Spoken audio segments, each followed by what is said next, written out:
Hi guys, today is Thursday the 11th of May. Ivory passed away 9 days ago on the 2nd of May, as many of you know, and 2 days ago we had the funeral. It was an informal setup. People were dressed in white, which was Ivory's favorite color. Ivory was wearing a white dress and she had a white casket. Um, yeah, there were some friends who would say some last words about Ivory, about things they experienced with Ivory, and I gave a speech myself as well, which I would like to share with you.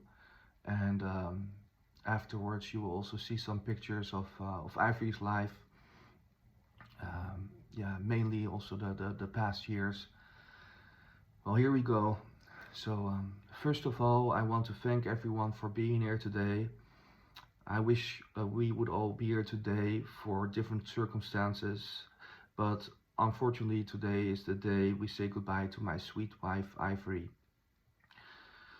When we started our relationship, I knew right away that Ivory was the one for me, and I was expecting to grow old with her and be giving this speech in 40 years from now, or that she would be giving a speech for me. But here we are. Ivory just turned 40 years old last January, but during those 40 years she experienced more than some people do in a lifetime. I promised her not to go into detail about her childhood, but I can tell you that it wasn't a carefree childhood a child or teenager should have. Ivy lived in a small province in the Philippines, which she always dreamed of leaving to discover the world. She moved to Manila in the beginning of her 20s with little to none savings and managed to build a successful career as a real estate agent while solely raising her daughter Zuri. She moved to a job as an international real estate agent and traveled around Europe for her work. In 2015, she was working in the Netherlands for 3 months, and this is also the first time we met through Tinder. I still remember the first time we met in October of 2015 as if it was yesterday. We had agreed to meet at an Italian restaurant in the center of The Hague. I was on my way to our first date, and then I realized that I forgot to take my phone with me. I had to choose between going back to pick up my phone or travel there and not be able to reach her if we wouldn't see each other. I chose to pick up my phone and I arrived about 30 minutes late to our first date. I was lucky that she was extremely patient with me, and not only during that night but all the years to come. We had a great night together and soon many more dates would follow. And before she left for the Philippines, we would tell each other there was no plan B. In the 7.5 years that we were together, we had a lot of highs and also a few lows. In March of 2016, I traveled to the Philippines and asked you to marry me, and I felt like the most lucky guy on the planet when you said yes. I also met your beautiful daughter Zuri, with whom I clicked from the start, and I'm proud to say I can call her my daughter as well.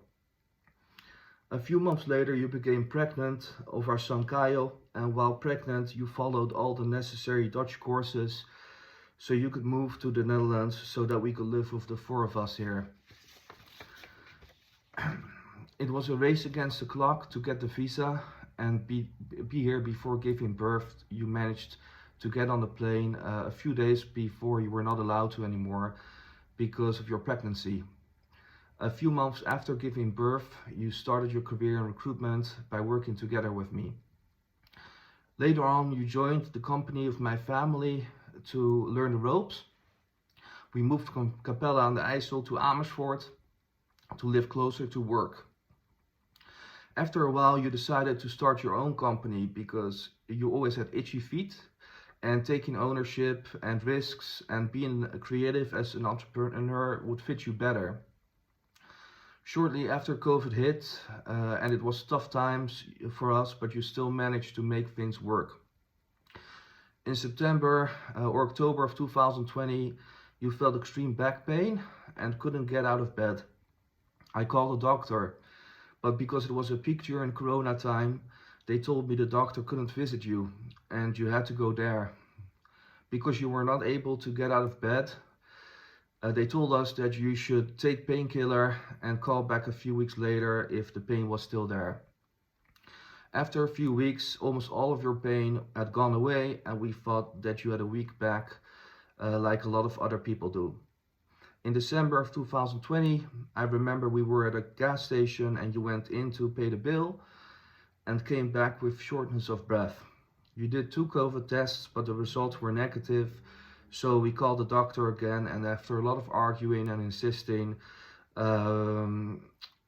they did a CT scan in the hospital.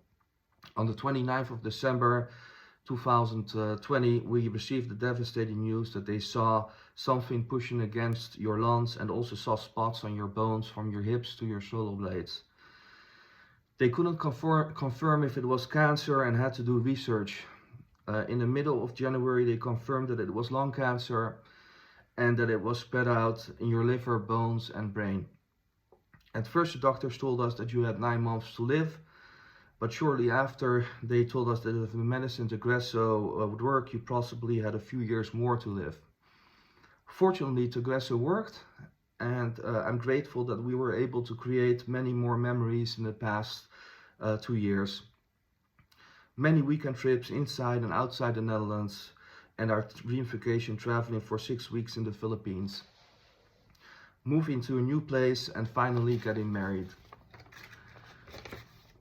Working together on a freelance project and starting a company together based on your idea. One thing I can say for sure is that life with you was never boring. You were not only the love of my life, but also my business partner and my best friend. You were the sunshine in our house, a more than fantastic mother to our kids, and a great friend to many people. You were mentally very strong. For instance, we had a family weekend, and a few hours before we were supposed to leave, we received the news that your father had died of a heart attack. That night you still managed to make a full course dinner for 18 people.